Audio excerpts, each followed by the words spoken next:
Pascal, I remember that the two of us together went to BYD in China, and I remember someone asked the question to one of the directors and said, how are you guys compared to Tesla? And the guy from BYD was actually making fun of Tesla. He was like, oh, all the stuff that Elon Musk calls innovative, we have it here in our museum, was the quote. But if I look to the facts, I mean, Tesla is outselling BYD in their home market in China.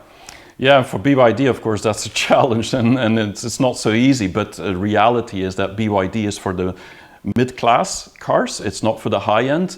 And so they're targeting a very different environment. And now that their price is going down, there's less than $20,000 for a car. And they don't just have cars, they have so many utilities and other vehicles like buses. I mean, it's going to become much more affordable to buy, and everybody's going to go for BYD. So I do believe that this will change, and the magic still has to come. But let's look at BYD and Tesla in this video. In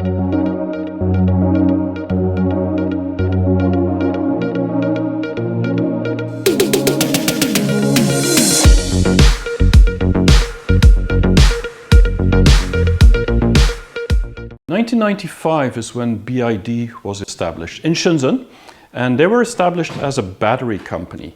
And not many people know this, but this is the company that provided the batteries for mobile phones for decades.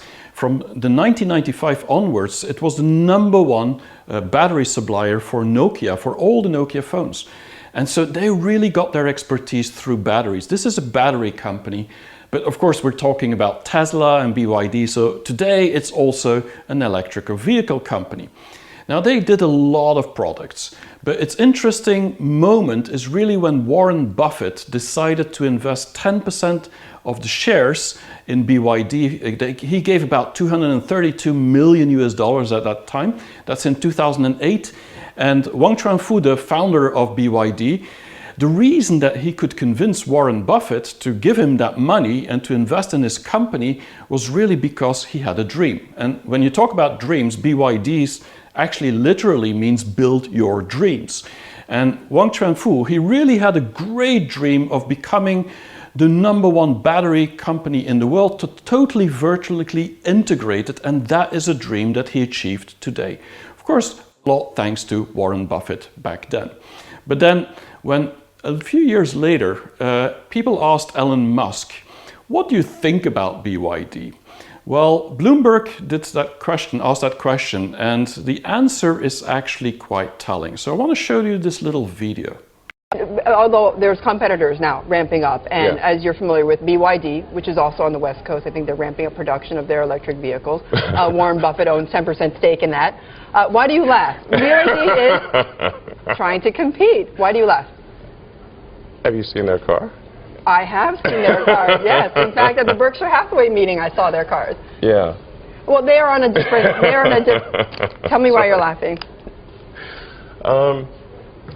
You don't see them at all as a competitor? No. Why is that? I mean, they offer a lower price point. I don't think they have a great product. Why is that?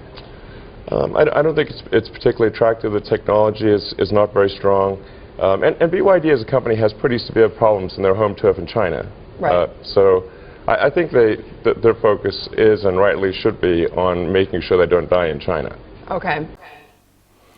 So I think that tells it all. And if you are a Chinese or you're working for BYD and you listen to this video, then I think you would be somehow offended, because BYD was the #1 and still is battery supplier in the world. And if you want to build electrical vehicles, I mean, battery is not just an option, it's a must-have. And they were the #1 in quality. So specifically when you look later on how BYD and Tesla were growing a number of cars, I mean, Tesla wasn't out competing them. They kept along with Tesla the whole time. Of course, different types of cars, different price range, but still BYD made it in the electrical vehicles as fast as Tesla did, at least until 2 years ago. And then Tesla really started to boom. But what we forget when we think about BYD is that it's not just about cars. I mean, it's a lot more. This is the #1 electrical bus manufacturer in the world. They're providing buses to most of the places, most of the cities in the world, but also utility cars, airport transport, cargo, whatever you need, they have these utility vehicles. So it's not just cars, this is anything you can imagine. And so it's electrical vehicles, they have solar panels, they're really an energy company. And that's the big difference. Although Tesla wants to become an energy company, it's still a small portion of their revenue, but BYD, it's huge. And so this is what it's all about. Now, I believe their new car, which is coming out now, the Dolphin it's called, is really going to be a game changer. And they're going to go head on with Tesla. Of course, it's a much smaller car. And you could say they have no chance to win that. But look at it this way. I mean, this car has a 400-kilometer range for one battery. The charging time is quite fast. And it's about $15,000 to buy. And it has the same quality as most of the top EVs that you can find globally. So suddenly, the Tesla quality, you could say, is affordable at $15,000. Anybody can buy for $15,000 a car. I mean, that's like the normal combustion engine price that you would have for the same type of quality car. So this is what BYD does. They also built this battery, which is a lithium phosphate, iron phosphate battery, which is very unique technology. And it is said that Tesla is using the same type of battery. It's just that BYD brought that battery out to the market before Tesla did. So some people, there's rumors that Tesla copied it. I don't know if that's true. Maybe they did it both in parallel, but the reality is that this is a market leader when it comes to the most important component of an EV, which is the battery. And I believe the opportunity for BYD is extreme because they're building batteries from every size. In the car, they have the top battery in the world, but on top of it, they're building like container batteries. I mean, the 40-foot containers type battery to place in certain areas. Not many people know this, but BYD has a battery capacity in China which could power Belgium for 10 years. I mean, this is what they have really in capacity now with just all their cars and utility vehicles that are mobile. Connect that to the grid, and that is a game changer. But the other opportunity is that they're not just a car company. As I said, it's about utilities, but they also have like monorails. This is about mobility. And it's not just a dream. They call BYD Build Your Dreams. They actually have these products. They have dozens, actually 100 products, which are in different mobility environments. Of course, if you look at the market, Tesla is still the number one. Even in China, they're outcompeting BYD 2-1. But the reality is that today, people who have less money are starting to merge into electrical vehicle. Before it was all people, rich people you could say. Now it's anyone could buy a car, and that's where BYD is going to change it. So the opportunity is the middle class that is going up in China, but also globally. People want to go electrical, people care about the environment. They just need something that's affordable, and that is what BYD is actually offering. And they clearly could compete with Tesla. And many people, if you read the reviews, are talking about the real China. The real Tesla of China is actually BYD. And it's not that they have the same type of car, it's just that they are the real player when it comes to vertical integration of electrical. Now, there's a lot of challenges that they have. And the biggest challenges BYD have is just being in China. There's 400 competitors, electrical vehicle manufacturers, that all want to take a piece of the pie. And Tesla is still outselling all of them except one car that is a $5,000 car, but that's a very different range. But in the high end and in the mid end, Tesla is actually outselling everyone. But there's 400 of them in China trying to compete with anyone. And that's the big challenge. On top of it, the US market is not so easy. And so they have some problems with tariffs there, or they could have real problems there. But on the other hand, it's only like 3% of the potential of the market today that BYD could address. So it's not a big issue. They're focusing on Europe, they're focusing on China, on Asia, on Africa, on all these places where people can only afford so much.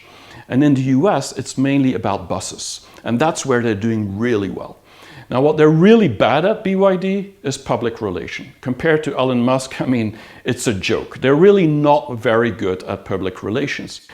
And this is again typical for Chinese companies. They often very much focus on the products, on the features, on getting the best, the number one, but they don't always good at communicating. And this is something that will have to happen through the people that buy the BYDs and telling other people that this is so good.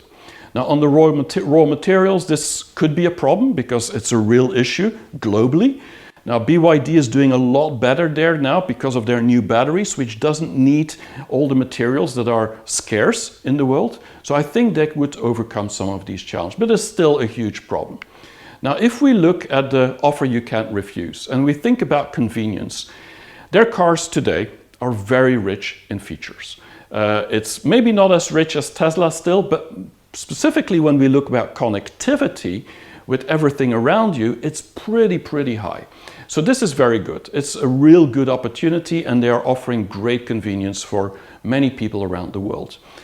One of the things that I think is really convenient in China specifically is their connection with the whole infrastructure on energy. Because they're in China, and in 2019, China had already built for 2 million electrical vehicle charging stations. So this is really an incredible difference with many places in the world. And so when you're the first country, think about 5G and also these charging stations, the first country to have such an infrastructure, then you can try out things, you can do things, you can work together with this infrastructure to figure out how to change the market. The market is telling you what the future wants. And this is much more difficult for other markets. Now, I believe that the safety is the critical part and the really added value of BYD. Their batteries, they don't burst into flames. I mean, they don't explode, while some other car manufacturers give too much pressure and there's a problem. And so they're really focused on this quality of the battery. And this is quite unique, and safety is not unimportant when you drive an electrical vehicle. But I think people who want to buy an EV, they look at price, they look at range of kilometers or miles, and they also look at charging capacity and speed. And in all these three categories, BYD is offering a very good combination of the three, definitely on price. High quality, good range, 400 kilometers, charged within 30 minutes, which for many people is okay. I mean, it's not supercharged, but it's also $15,000. It's not $60,000. Now, when you look at partner in life, the EV for the masses is really what makes the difference. And that's the next step in electrical vehicles, is that everybody starts buying EVs, not just the people who can afford it. And then customize it. And this is where BYD, with their range of products, is really inventive. They're innovative because they are creating new cars for new utilities. Think about the car sharing company Didi, the Uber of China. They have worked together with BYD to build a car that is specifically based for car sharing. The door only opens on the right side because it's dangerous for a door to open on the left when you do take a Didi or a Uber in the West. And so this is thought out very smart. But it's also their connectivity with Huawei, with 5G. And so although they're an underdog and nobody really knows BYD very much outside of China, they're doing magical things because they're looking at partnering inside China with companies that are leading in terms of infrastructure. And the vehicle to grid, in my view, is where all the difference will become. Because once vehicles can become driving batteries everywhere, you can actually swap every energy wherever you need it at any time, and this is where China will actually make a difference. Now, the last thing is really about saving the world. And of course, if you're an electrical company, a battery company for electrical vehicles, you're definitely doing something great there. Think about Shenzhen. This is a city where all the buses are BYD electrical, all the taxis are BYD electrical. Go to Shenzhen, I often go there. It's just silent. You don't hear anything because most of the cars and buses are electrical. It's really about this environment, but also the sound that is also pollution in a way. And during the pandemic, BYD, and many people don't know that, was actually one of the biggest producers in face masks because their factories are so efficient that they transformed their factories into building face or creating face masks for the world because they could do it. Battery systems anywhere. And the most important is they're aligned with the 5th-year plan, the 14th 5th-year plan of China, where becoming carbon neutral is very important. And what that means is that BYD is very well positioned, together with the dream of China, to create the dream of BYD.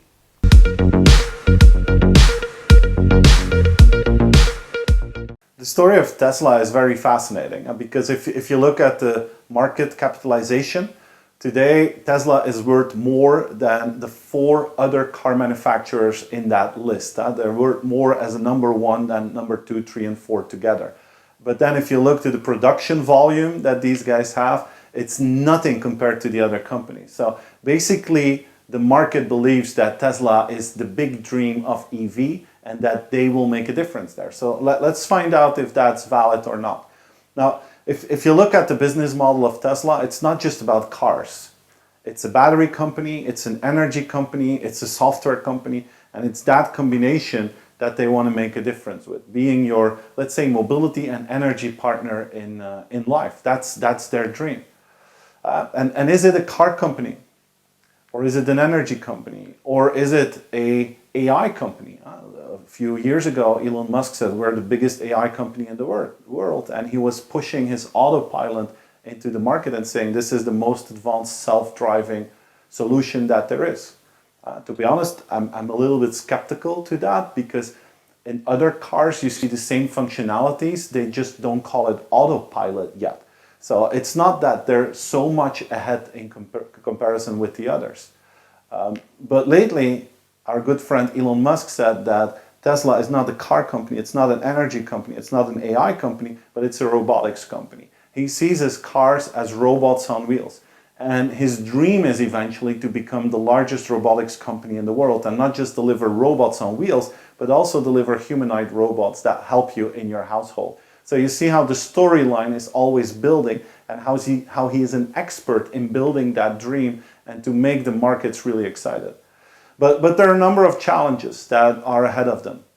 Now, of course, the market of electrical vehicles is exploding. It's still early days and it's going to grow rapidly in the next couple of years. But the challenge, I think, for Tesla will be to make sure that they can keep up with manufacturing all those cars. I've been to the factory a couple of times and I have to be honest, it was always broken when we came there. And there has been many issues the past couple of years in achieving the deadlines for the release and the production of ordered cars. And next to that production challenge, you of course also have the competition. Look at companies like BMW, Daimler, but also Chinese companies, and Pascal is going to elaborate on that.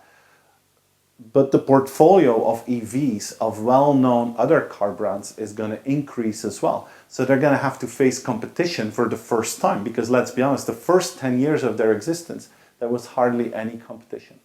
And then maybe the biggest challenge, it's like a strength and a weakness at the same time. Elon Musk is of course a visionary man. He's hardworking, he knows what he wants. But he's also an expert in over-promising and under-delivering. We've seen many presentations where he sells the dream and then apparently he's not really fulfilling it, at least not within the deadline that he gave himself. So keeping that trustworthiness up is going to be crucial for Tesla to keep selling the dream to the market and to customers. Now, if you think about the offer you can't refuse, you know the model by now. You need a good product, service, price. It's about digital convenience. It's about a partner in life. And it's about adding value to society. And if you bring those 4 together, you create an offer people can't refuse. Now, if you look to the idea of digital convenience, I think Tesla has done an outstanding job here. They basically reinvented how cars are being sold and how maintenance of cars has been done. And it's even a turnaround in marketing. Like in the old days in marketing, people invested their budget to make sure that people would come to you. Car manufacturers, they invested all their marketing budget to make sure that people would go to their website or would go to a dealership. What we're starting to see now is new marketing models where you actually bring the service to the customer. And that is exactly what Tesla is trying to do. And this sentence here, be more than ever, be where the customer is. It sounds so obvious, but most companies are doing the opposite. Most companies are investing their money to make sure that the customer comes to wherever they will be. Tesla understood this and turned the model around. And they deliver the service where the customer is. It's turning the existing business model upside down.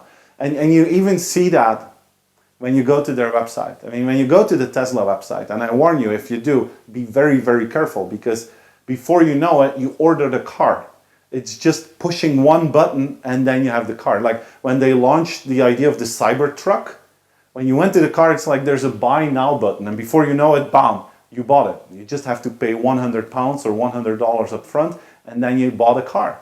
If you compare that with the car configurators of many of the larger modern European cars, I mean, you have to be an engineer to work with that.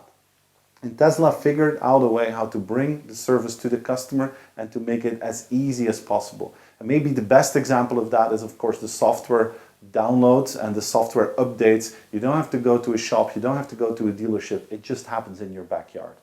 The level of convenience has increased tremendously, and they created this new business model. And then you have partner in life. The goal of Tesla is not just to sell you a car.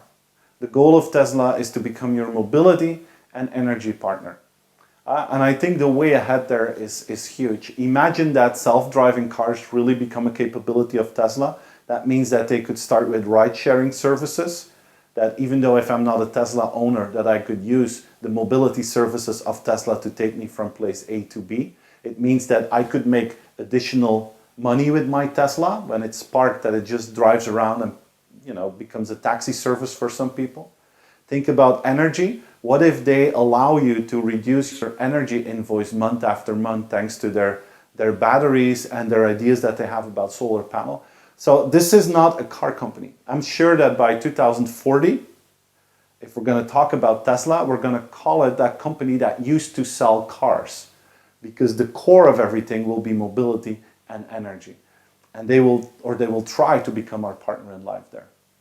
And then you have the top of the model, having impact on the world. Now, this is an easy one to describe for Tesla, of course, because if you look to the mission statement of Tesla, it's all about transforming the world. The reason why they've been created is to make sure that the amount of emission coming from cars would be going to zero in the next couple of decades. So the core of their existence is linked to having a positive impact on society. So if I bring it all together, they're doing an outstanding job on digital and convenience. They're doing an outstanding job on changing your world. The partner in life idea and the concept has been developed, but there's still some work to be done there. But if they can realize this, and if Elon Musk succeeds in actually implementing the dream that he's writing, I think we're going to see a nice future for Tesla.